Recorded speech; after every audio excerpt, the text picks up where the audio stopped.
Entonces vamos a trabajar eso de la relación con la madre en conexión con esos 4 conceptos fundamentales. No aquí, hoy voy a hacer referencia a una serie de problemas que se derivan del problema o de la relación con la madre, ¿sí? Vamos a hablar de la madre y vamos a tratar de decir algunas cosas, pero ya en su trabajo personal, en el trabajo ya de cada uno de la semana, sería interesante que trataran de abordar ese tema o ese problema relacionado con la madre desde esos 4 conceptos: inconsciente, pulsión, transferencia y repetición. Es decir, cómo pensar la madre desde el punto de vista de la noción de inconsciente, cómo pensar la madre desde el concepto de pulsión, cómo pensar la madre desde el concepto de transferencia y cómo pensar la madre desde el concepto de repetición. Bueno,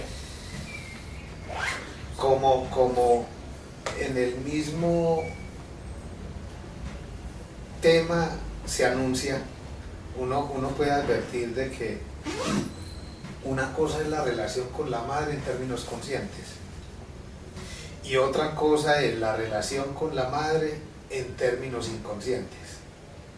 Ahora, sabemos por Freud y por la elaboración que hayamos podido hacer en la experiencia analítica, que son 2 relaciones distintas, al punto que uno podría decir de que son 2 madres que están en oposición, y casi que uno podría decir de que cada sujeto vive una relación conflictiva con la madre porque hay como una disociación a nivel intrapsíquico entre la relación consciente que el sujeto vive o ha vivido en la relación con la madre y la relación inconsciente que está olvidada, porque no podemos dejar de tener en cuenta de que lo inconsciente, al menos en la perspectiva de Lacan, es eso que el sujeto no sabe que sabe, lo sabe pero de manera inconsciente, está ahí, en estado inconsciente, pero no de manera consciente. Entonces, en la medida en que uno piensa cosas de sí mismo y del otro en términos conscientes, y eso se opone a lo que uno realmente siente, piensa, desea, fantasea en la relación con ese otro, que en este caso sería ese otro materno, eso genera un conflicto a nivel interno, y obviamente una cantidad de vivencias, de angustia, de malestar, de culpa, etcétera, etcétera. Entonces, valdría la pena también pensar esto de la relación con la madre en términos arqueológicos. ¿Por qué en términos arqueológicos? ¿O por qué utilizo ese símil, esa metáfora de la arqueología? La utilizo porque el mismo Freud llegó a pensar de que llegó a comparar los análisis, la experiencia analítica, con el trabajo que hace el arqueólogo. Ustedes saben que el trabajo arqueológico consiste en hacer una excavación con el propósito de encontrar vestigios de culturas y de hombres que habitaron un determinado territorio y que dejaron huella en ese territorio, pero que, digamos, se hace necesario hacer la excavación para hacer visible, digamos, ese pueblo que ahí estuvo asentado, ¿sí? Más o menos esa es la idea que Freud tiene en cuenta para pensar los análisis. O sea, los análisis son algo así como una excavación arqueológica con el propósito de encontrar piezas que luego se pueden juntar y se puede entonces armar una interpretación lo más fidedigna posible en relación con lo que el sujeto vivió en la infancia temprana. Y con eso lo que estoy diciendo es que si Freud hace uso de ese símil, de esa metáfora de la arqueología, es porque en efecto lo vivido en la infancia temprana quedó perdido. Perdido y muchas veces fracturado, porque hay que trabajar mucho en el análisis para juntar esas piezas, así como en el caso del arqueólogo. O sea, el hecho de que en una excavación, en una determinada zona del terreno donde se está efectuando la labor arqueológica, ahí se encuentren, por ejemplo, vestigios cerámicos o piezas que posiblemente fueron utilizadas como cuchillos. Bueno, eso se podría pensar en relación al trabajo que hacía esa determinada comunidad, pero si siguen buscando, con toda seguridad que pueden encontrar otros vestigios que pueden ya dar cuenta de cómo vivía esa comunidad, cuál era el tipo de habitación que tenían, cuáles eran los utensilios que empleaban, por ejemplo, en la cocina, qué otros utensilios, por ejemplo, empleaban para trabajar, para lograr determinados fines. Pero haciendo un trabajo arqueológico profundo, finalmente se llega a ese tipo de conclusiones o de inferencias. Algo similar pasa en un análisis, ¿sí? Hay que trabajar mucho para ir rescatando, digamos, esas piezas que se han perdido en el olvido por la acción de la represión, ¿sí? Por eso Freud hablaba del levantamiento de la represión, ¿sí? Ustedes se podrán preguntar, bueno, levantamiento de la represión en relación con la madre, ¿sí? Porque si lo que tiene que ver con la madre es algo que hace parte, digamos, de nuestra memoria inconsciente, a mí personalmente cuando comencé a entrar en contacto con las teorías de Freud, para mí fue toda una aventura, eso de hacerme preguntas en relación con mi infancia temprana y en relación con lo que pudo haber pasado allá en la infancia temprana y que yo no podía recordar. En ese sentido, digamos que un análisis es como una aventura arqueológica, en donde el sujeto, obviamente con resistencias, emprende un largo viaje, y es un viaje con el propósito de poder esclarecer una serie de vivencias, una serie de situaciones que quedaron allá sepultadas en el inconsciente y que seguramente la persona tiene la sospecha de que generan malestar, generan sufrimiento, generan disrelación, o sea, caos en la relación con el otro, con el semejante, porque como vamos a ver ahorita, la relación con la madre en términos transferenciales es un asunto problemático no solamente para la mujer, sino también para el hombre. Un hombre perfectamente puede elegir una mujer y esa relación no estar comandada, digamos, por una identificación básicamente con la madre, sino en relación con el padre, o a la inversa, ¿sí?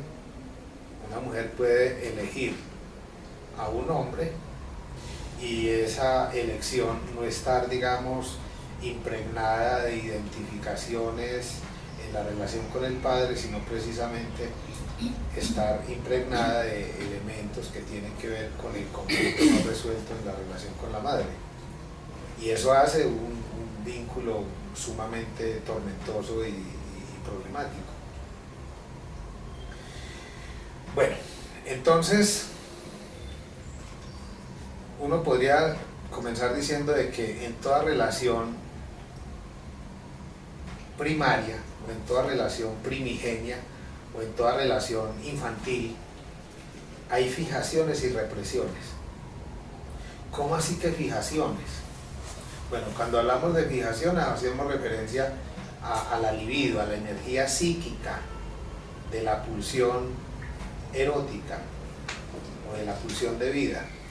Entonces, cuando hablamos de fijaciones, estamos haciendo referencia a maneras en que la libido quedó como estancada en periodos de la infancia temprana. Aquí, en la relación con la madre. O sea, prácticamente uno podría decir de que toda persona, sin excepción, tiene fijaciones de la infancia temprana o en relación con la infancia temprana y a propósito de las vivencias y de la relación particular que vivió con la madre.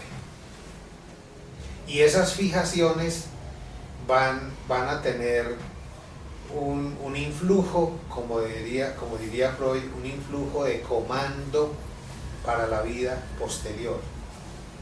¿Eso qué quiere decir? De que toda persona en su inconsciente, en mayor o menor grado, porque eso, o sea, se puede decir esto en términos generales, de que toda persona ha tenido fijaciones. Ya las fijaciones son ya singulares, en el caso por caso. Por ejemplo, en una familia donde hay 5 hijas o 5 hijos, pues cada uno de esos hijos vivió una relación singular con la madre. Entonces la versión del uno a la larga puede que ni se parezca a la del otro. Y yo creo que las familias cometen un grave error cuando alguien en particular que vivió una situación dolorosa, traumática en la relación, por ejemplo, con la madre, se pone en la tarea de socializar ese trauma o ese conflicto o ese dolor o esa amargura que se derivó de esa relación particular con la madre, intentando como homogeneizar el conflicto, como si lo vivido por esa persona fuera lo mismo que vivieron los demás hermanos. O es un error que también cometen muchas madres, que las frustraciones que han tenido en la relación con el esposo las socializan con los hijos y entonces de alguna manera ponen a los hijos a vivir lo que a ella le pasó, sin que los hijos necesariamente tuvieran que ver absolutamente nada en ese conflicto de ella con el esposo, o sea, con el padre de ellos, ¿sí? Pero eso tiene que ver con la identificación, que es un proceso inconsciente, ¿sí? Un niño perfectamente puede identificarse con la posición de la madre frente a muchas cosas, frente a la actitud que ella tiene con respecto a su esposo, o sea, el padre del niño, y el niño quedar ahí, digamos, anclado a esa identificación con la madre y casi que asumiendo un rol o una posición femenina en la relación con el padre, o sea, como si se solidarizara con la madre y desde esa solidaridad con la madre el niño quedara ahí atrapado en un odio no resuelto en la relación con el padre. Cuando me quieran interrumpir o cuando me quieran hacer algún comentario, alguna pregunta, lo pueden hacer, porque la idea es que yo no hable aquí solo. Entonces, si aceptamos de que, bueno, esto no es para que lo acepten, o sea, esto es para que lo trabajemos, no se trata de habitar estos problemas en términos creenciales, en términos de dogma. Lo rico, lo interesante del psicoanálisis es que uno puede hacer de esa práctica y de esa teoría un motivo de reflexión, ¿sí? Yo no creo que tenga mucho sentido hacer de la teoría psicoanalítica una cuestión dogmática, porque me parece que ahí se pierde como la finalidad de ese discurso y de esa práctica. Me parece que el psicoanálisis no invita a que se tenga con él una posición dogmática, sino más bien una posición dubitativa, una posición racional, una posición crítica, pero no criticona, digamos, por fuera de la racionalidad psicoanalítica, porque me parece que también se requiere tener sensibilidad con relación a los problemas de los que trata el psicoanálisis, para uno darse cuenta de que eso que se dice en muchas teorías toca con lo más esencial e íntimo de lo humano. Y en este caso concreto uno podría decir la madre. Es más, el asunto de la madre es tan íntimo y es tan esencial que incluso en algunas intervenciones quirúrgicas, por ejemplo, cuando alguien va donde el odontólogo, puede la persona incluso dejar caer algún comentario. Le tocó. O sea, eso de la madre se utiliza también como para hacer referencia a algo muy, muy esencial, ¿sí? Algo que está ubicado, digamos, no en la superficie de la piel o de un órgano, sino en una parte oculta, en una parte profunda. Entonces, por eso decía al comienzo de que hay dos madres. Perfectamente uno puede hablar de dos madres, o de tres incluso. Una madre imaginaria, una madre simbólica y una madre real, para apoyarnos un poquitico en Lacan, en quien esos tres registros de lo imaginario, lo simbólico y lo real recorren toda su obra. Y me parece que no es cometer un anatema o una herejía decir de que es posible en términos teóricos, en términos conceptuales, pensar el concepto de madre en psicoanálisis desde esa tríada: lo imaginario, lo simbólico y lo real. Yo podría decir así a abuelo de pájaro, de que en muchísimos casos, si la relación con la madre es una relación conflictiva, dolorosa, traumática para el sujeto, y cuando digo sujeto no estoy discriminando, estoy diciendo hombre o mujer. Si ha sido traumática, yo tengo la sospecha de que ahí, en ese trauma o en ese dolor o en ese malestar asociado a la relación con la madre, hay un asunto imaginario que no se ha podido deslocalizar del sitio en que ha estado fijado toda la vida. Y con esto estoy diciendo también de que un análisis, lo estoy diciendo de manera implícita y quizás de refilón, pero es el punto. Un análisis tiene como finalidad movilizar aquellas vivencias del orden del imaginario que quedaron ahí más o menos fijas en la psique, como un recuerdo, como una vivencia, como una experiencia dolorosa. Ahora estamos hablando en términos inconscientes, porque muchas veces el malestar se siente, pero no se sabe la causa. La persona siente que en su relación con las mujeres las cosas no como que le salen muy bien. Y esa es una pregunta que se hacen las mujeres también, y los hombres, porque esto no es un asunto de género. O sea, cuando un sujeto, y digámoslo así, un sujeto masculino, aunque todos los sujetos son masculinos y femeninos, ¿sí? Pero cuando digo un sujeto masculino me refiero a un hombre.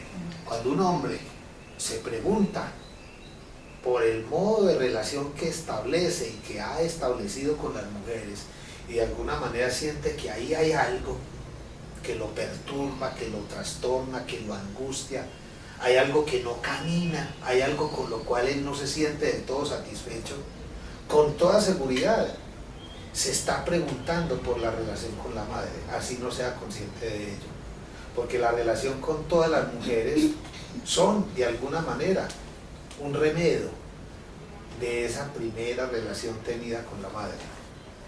Y si es una mujer, pues también.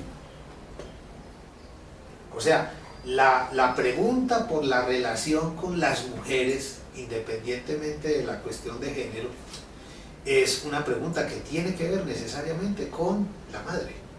¿Vale?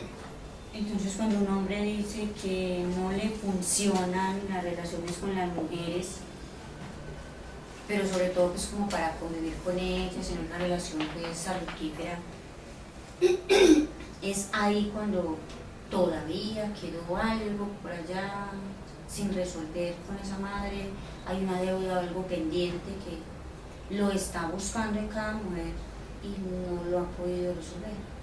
Podría ser, aunque también podríamos plantear una cosa que no es nada grata, pero que esclarece mucho las cosas, porque es que cuando ya uno deja de soñar y asume la vida de manera objetiva, de manera realista, eso le permite ganar en tranquilidad del alma. Hay que decir que la relación consigo mismo y la relación con el otro, desde el punto de vista de la naturaleza humana, desde el punto de vista estructural, es algo problemático y conflictivo.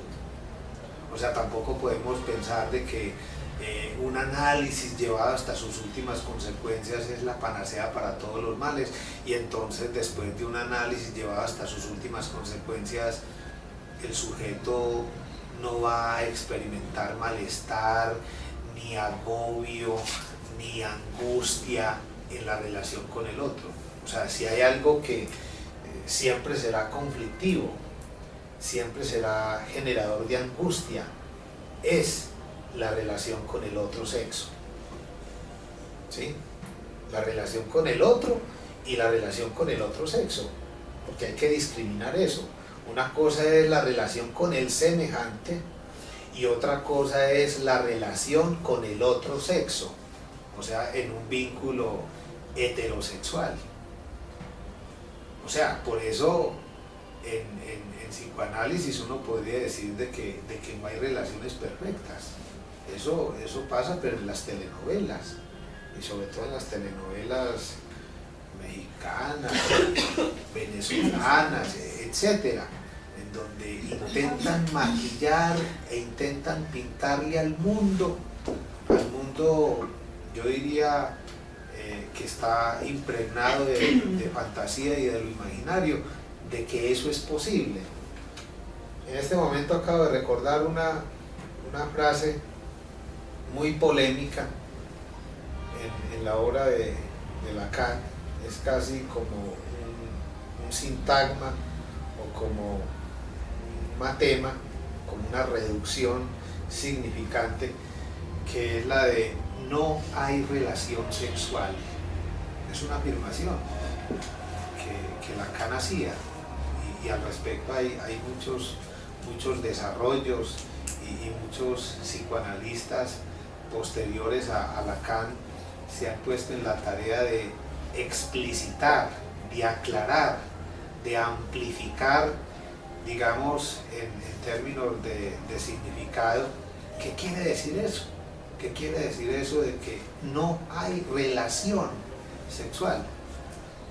En lo que yo he leído, en lo que yo he podido trabajar al respecto, entiendo que Lacan lo que quiere decir es que no hay proporción entre los sexos, y que lo que hay en la relación con el otro, del otro sexo, es una pura y cruda disarmonía.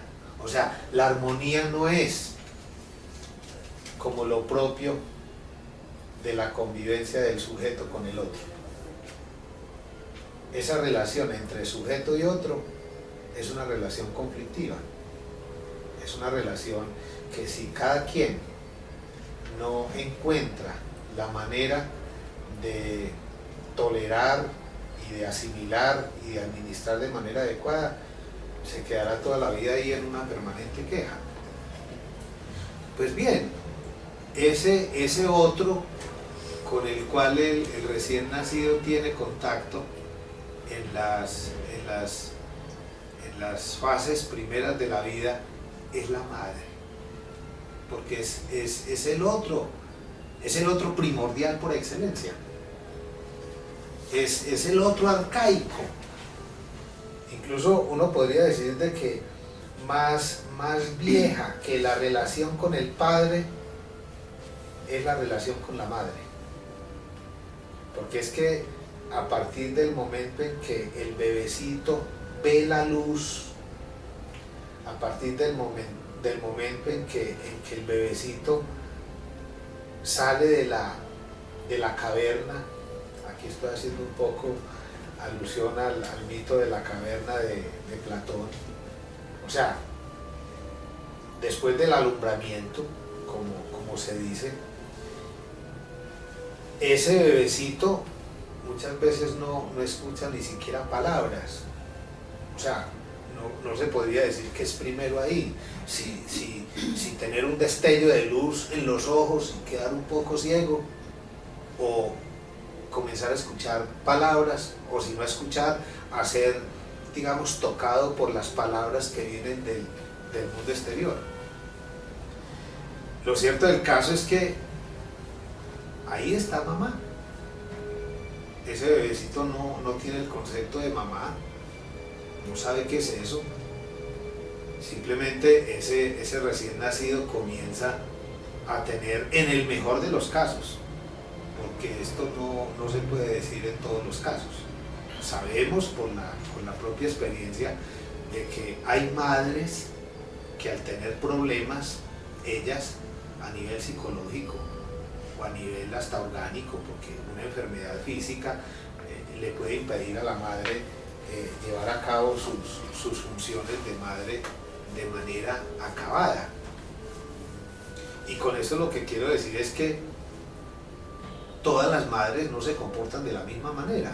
Así la sociedad haga el intento de montarlas a todas en una serie de roles que no todas quieren ni pueden ejecutar, porque una cosa es la madre que opera, digamos, en la vida social, de la que todo el mundo habla y hablará, quizás mucho este fin de semana, y por la cual muchos se dedicarán a consumir licor y muchos otros terminarán por allá en el hospital, porque las estadísticas lo muestran.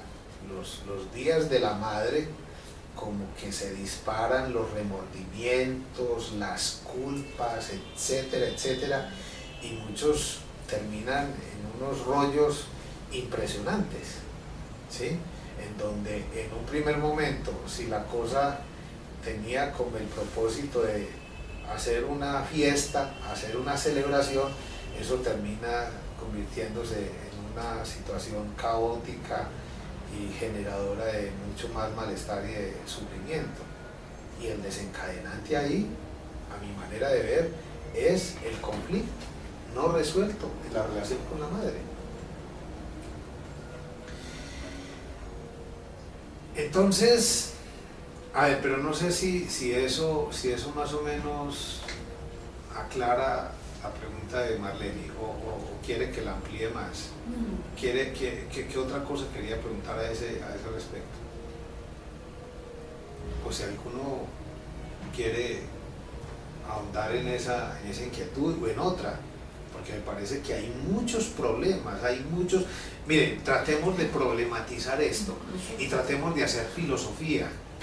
Miren, cuando en el banquete de Platón, o cuando Sócrates reunía a un grupo de amigos y en torno a Sócrates se ponían a dialogar sobre algún problema, lo interesante ahí era que todo el mundo trataba de hacer el mejor esfuerzo posible por producir preguntas, y eso se convertía como una especie de incentivo para los participantes de esos diálogos para terminar diciendo cosas que seguramente no se habían imaginado que podían producir. Incluso sin necesidad de convivir con la madre, queda algo, queda ahí como la consecuencia, la secuela. Conozco a alguien que la mamá se la mató una lesbiana. Él estaba supremamente pequeño. Él habla de que tenía entre 5 y 6 años cuando otra lesbiana le mató a la mamá. Y él habla de que en el momento de tener relaciones sexuales con las chicas él siente que no es capaz. Y cuando de pronto la tiene, es algo demasiado brusco, como queriendo acabar con la madre por medio de esa chica, o que es como algo así, se podría como interpretar de esa manera, porque él dice, es algo, yo tengo relación con una chica y yo no acaricio, yo no beso, solamente venga y ya, y es demasiado brusco al punto de querer acabar con la otra, pero no llega nunca, sino que se queda ahí como suspendido y dice, no soy capaz nunca. Podría ser algo así como solamente el propósito de querer asesinar, de pronto matar, para una palabra más, matar a cada lesbiana, o cómo. Quizás con eso hay que poner cuidado. Sí. Es muy importante aprender a trabajar con hipótesis, ¿sí? Y no creyendo de que una hipótesis es una verdad absoluta, ¿sí?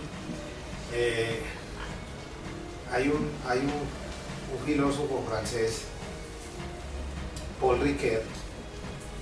Él decía que había 3 maestros de la sospecha: Marx, Nietzsche y Freud. Y esto de la sospecha es muy interesante, porque es dejarse guiar por indicios, por pequeños detalles, pero teniendo cuidado de que una sospecha no es el caso en sí, no es la verdad revelada. Digamos que la verdad es una construcción y se construye a partir de indicios, de lo que por ejemplo en investigación y en criminología se conoce como atar cabos sueltos, ¿sí? Y miren que cuando digo atar cabos sueltos, estoy hablando en la misma lógica de lo que estaba hablando en términos ahorita de arqueología. Si algo hace un investigador en el campo de la arqueología es atar cabos sueltos, o sea que tiene que ver este vestigio con tal otro.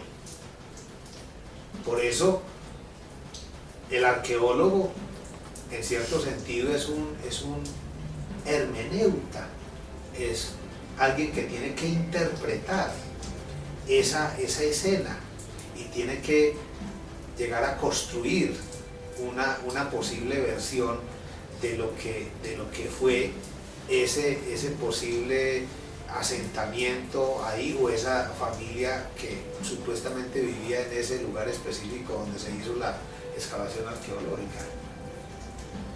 Lo mismo pasa con la infancia y lo mismo pasa, digamos, en la relación con la madre.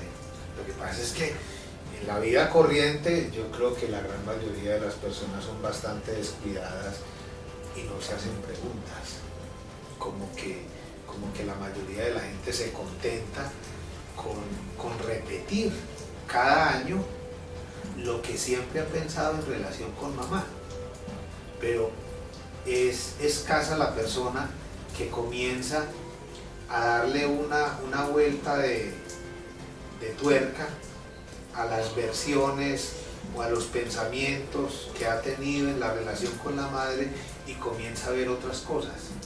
Lo que pasa es que mucha gente cree que hacer esto es sinónimo de de daño. O sea, mucha gente teme hacer eso porque cree que entonces la relación con la madre se va a dañar. No, yo creo que lo que está dañado está dañado. Antes el psicoanálisis ha sido creado para mejorar la relación con el otro. Por eso es que no creo que ningún psicoanalista, y en el caso de que lo hubiera, me parece que ese no sería un psicoanalista, porque el psicoanálisis nace como una necesidad de restablecimiento de la relación con el otro. Y el restablecimiento de la relación con el otro arranca, digamos, rectificando lo que quedó olvidado y lo que quedó irresuelto en la relación con la madre. Es más, se me ocurre una hipótesis en este momento. Dado que en este país hay tantos conflictos y los conflictos son en la relación con el otro, me parece que valdría la pena que en esta sociedad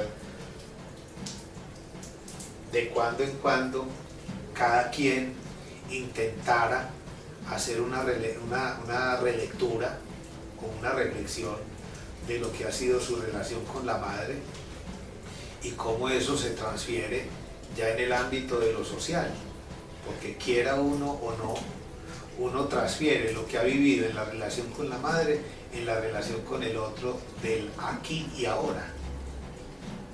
¿Sí?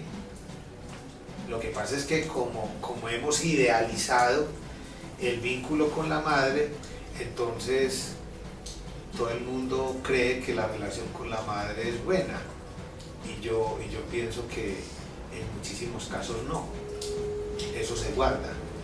Además porque pensar la relación con la madre en términos de hostilidad, en términos de envidia, en términos de resentimiento, en términos de frustración, en muchos sentidos, es vivenciado por la persona como no querer a la madre, y eso es vivenciado como una cuestión pecaminosa por la cual la persona debería de recibir un castigo. O sea, hablar de ese tipo de cosas es visto en la vida social como un quejarse, como un quejarse de esa entidad llamada madre, y de esa entidad nadie se debe quejar. Miren que ese es el mensaje que hay implícito en la vida social, en la familia, en la educación, desde la perspectiva incluso de la religión. El cristianismo tiene toda una batería de ideas que tienen como propósito reforzar la idealización de la madre. ¿Sí? Ustedes entenderán por qué hacer un psicoanálisis es tan difícil, es tan complicado, porque la persona tiene que despojarse un poco, digamos, de esos prejuicios que operan en la vida social, y creer que si va a hablar con un analista de lo que ha sido a lo largo de su propia vida la relación con la madre, confiar en que eso no es para mal, ni de sí mismo, ni de la madre, ni de la relación de ese sujeto con las demás mujeres, porque la relación con las demás mujeres, como decía ahorita, va a estar siempre matizada y marcada por esa primera relación con la madre. Pero es que hay como un juego de situaciones. Cuando en esa primera infancia hay una relación con la madre y hay situaciones que el sujeto no concibe como sanas en esa relación, lo primero que él debe hacer, me imagino, es reprimirlas. Entonces, cada situación que lo lleve a confrontar la madre lo va a llevar a una represión. Y hasta ahí diríamos que toda relación con la madre se considera una relación sana, porque se estaría viviendo desde el consciente. Pero lo que aflora en relación con otras mujeres va a mostrar que no es una relación sana, porque lo que aflora es una relación inconsciente. No, y también en la relación con la madre, porque es que en la relación con la madre el niño aprende a reprimir, por ejemplo, la queja, Los castigos. La hostilidad. O sea, ¿quién dijo que la relación con la madre es puro amor? Eso nos viene de la tradición judeocristiana, pero desde la perspectiva del psicoanálisis no podemos hablar de amor por aquí y odio por allí. No, Lacan mismo integraba el amor y el odio al punto de proponer casi que era una sola palabra, amor-odio, amor-odio. Lo que pasa es que en una mentalidad cristiana como la nuestra, eso se vive con un profundo sentimiento de culpa. Es muy culpabilizante ese tipo de cosas. Es más, lo que yo veo, y a mí me parece terrible, es que los días de la madre la gente tenga que beber, consumir licor, y muchas veces los hijos se reúnen en la casa de la madre, pero para maltratarse, para sacarse los trapitos al sol y decirse, es que yo quiero más a mi mamá que vos, porque mira, yo hago esto otro, vos no. Y si a eso lo mezclamos con la lógica mercantil, eso da unos resultados terribles, espantosos, porque el que llega con electrodomésticos y con una cantidad de cosas enormes, que seguramente no las compró porque tenía mucho dinero y no porque se endeudó. O sea, es tanta la culpa que el pobre tipo o la pobre muchacha se tiene que endeudar hasta la coronilla para poder satisfacer, digamos, las expectativas de mamá, o el odio, la hostilidad de mamá. Incluso hay gente que compra regalos costosos para más o menos tratar de aplacar la ira de mamá, porque la vida social opera eso de que la maldición del papá o la maldición de la mamá, eso es, mejor dicho, peor que la maldición de un sacerdote. Eso opera, eso tiene incidencia en la vida psíquica de las personas. Entonces, ¿cómo sería una relación sana de una madre con un infante donde se permita ese odio y amor y O cómo sea, llevar es que y voy por ejemplo a la experiencia del análisis. Un análisis llevado hasta sus últimas consecuencias no produce gente angelical, eso sí, pues olvidémonos de eso, pero sí genera un sujeto más capaz de tolerar la frustración. Y cuando digo más capaz de tolerar la frustración, me refiero también a ser más capaz de aceptarse como un ser potencialmente dañino y ser capaz de aceptar los niveles de agresividad y de odio del otro. Miren, hay familias que viven de pelea en pelea, que porque el uno fue agresivo con el otro y le dijo tal cosa. O sea, si uno tuviera más tolerancia con ese tipo de cosas, uno haría como el boxeador, asimila el golpe y sigue peleando. O sea, aquí sigue viviendo. No hay por qué cortar la relación con el otro, ni salir, digamos, en retirada como si hubiera sucedido una cosa terrible. O sea, yo creo que si los seres humanos tuviéramos mucha más capacidad para aceptarnos con lo que tenemos a nivel interno, o sea, pulsiones de vida, pulsiones de muerte, aceptar eso en nosotros y aceptarlo, o al menos intentar hacerlo en la relación con el semejante, yo creo que habría más sosiego, habría más tranquilidad y habría más paz en el mundo. ¿Sí? Ahora, yo soy consciente de que lo que estoy planteando es muy ideal, ¿sí? Y casi que estaría dando cuenta de una sociedad muy racional, con seres muy racionales. Yo creo que Freud tuvo más o menos ese ideal, el ideal de que los seres humanos tuviéramos conciencia de lo que él descubrió por más de 50 años de trabajo clínico en la relación con sus pacientes. Porque él lo que sí advirtió es que cuando un sujeto pasa por una experiencia analítica, y yo creo que cualquier freudiano estaría de acuerdo con esto que voy a decir, es como pasar del mundo de la caverna de Platón al mundo de la luz. O sea, saber desde la filosofía presocrática es algo que se ve como algo bueno para el ser humano. Y un análisis no le apunta sino a eso, o si no, no, le apunta a muchos más fines, pero a uno de los fines básicos que le apunta un análisis es saber de sí.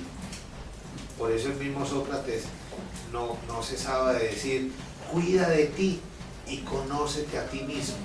Y casi uno podría decir que para uno cuidar de sí, tiene que saber de sí. Si uno no tiene noticia clara de quién soy yo, pues difícilmente uno puede cuidar de uno mismo, de los otros y de las cosas. Porque miren que eso todo está ligado, está articulado.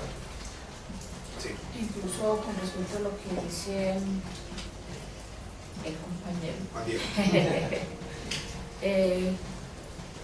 es mucho más sano el hijo agresivo, el hijo que en un momento determinado se enfrenta a su mamá y le dice, usted es esto y esto y esto para mí, yo siento y esto por usted, usted hizo y esto, al hijo que es callado, porque el hijo que está más callado puede de pronto desfogar todo esto, lo que siente, lo que tiene, tanta represión por otro lado. Hablamos de pronto la drogadicción, de pronto el alcohol. Mire, sin lugar a dudas, el invento de Freud ha permitido que la relación con el otro se pueda preservar.